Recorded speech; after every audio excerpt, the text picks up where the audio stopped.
गाड़ा बैला याद आगे रे,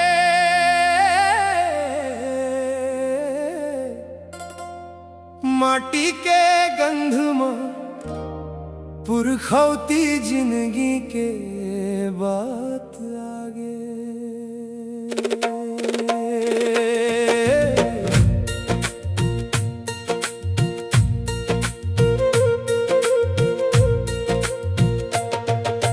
पुरखा के सुरता गाड़ा बैला याद आगे, जब लाइन में खड़े होए के बात आगे।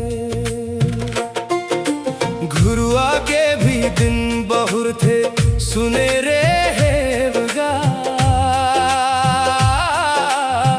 बहुरे घर लाभी घुरुआ के याद आगे।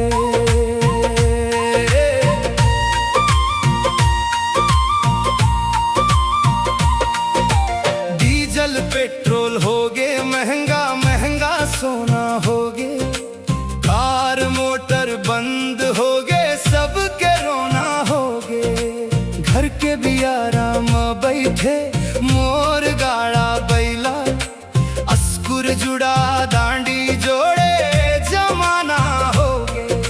चिकन चिकन खवैया मन के मुंह सुखा गे, लागत है बिना तेल के दार भात आगे। भूले रहिंज माटी के असली मोल ला, आज ओखर मन में गाँव के बात आगे।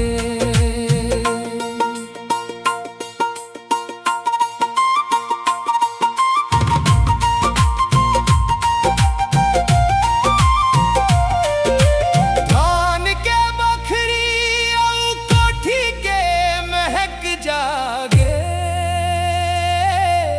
माटी के चूल्हा ले रोटी के स्वाद आगे। पुरखा के सुरता गाड़ा बैला याद आगे, जब लाइन में खड़े होए के बात आगे। घुरुआ के भी दिन बहुर थे सुने रे हेवगा, बहुरे घर लाभी घुरुआ के याद आगे।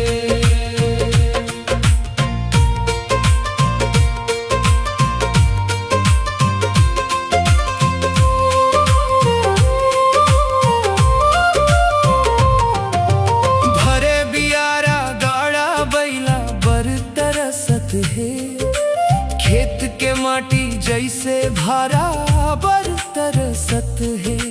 भितराही बहिराही बैला रुके नहीं गा, सबो बराती माई पटनी माँ सुते रहेगा। दांडी माँ पाछू लइका बैठ के उल्ला करता, तू तारी धर के सियान अगवात आगे। छंदैनी रात में गाड़ा हा धीरे धीरे चलते, गीत औ हासी में गाँव झूमत आगे।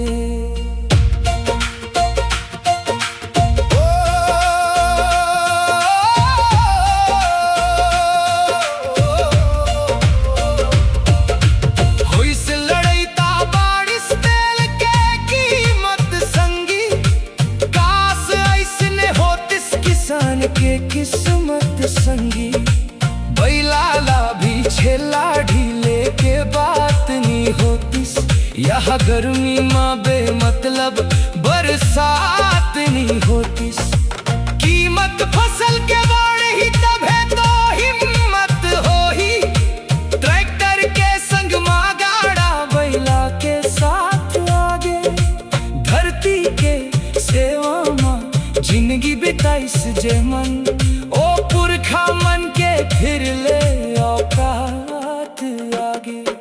महलो मोटर ले सुख कहाँ मिल पाते, माटी के गंध बिना मन कहाँ मुस्काते।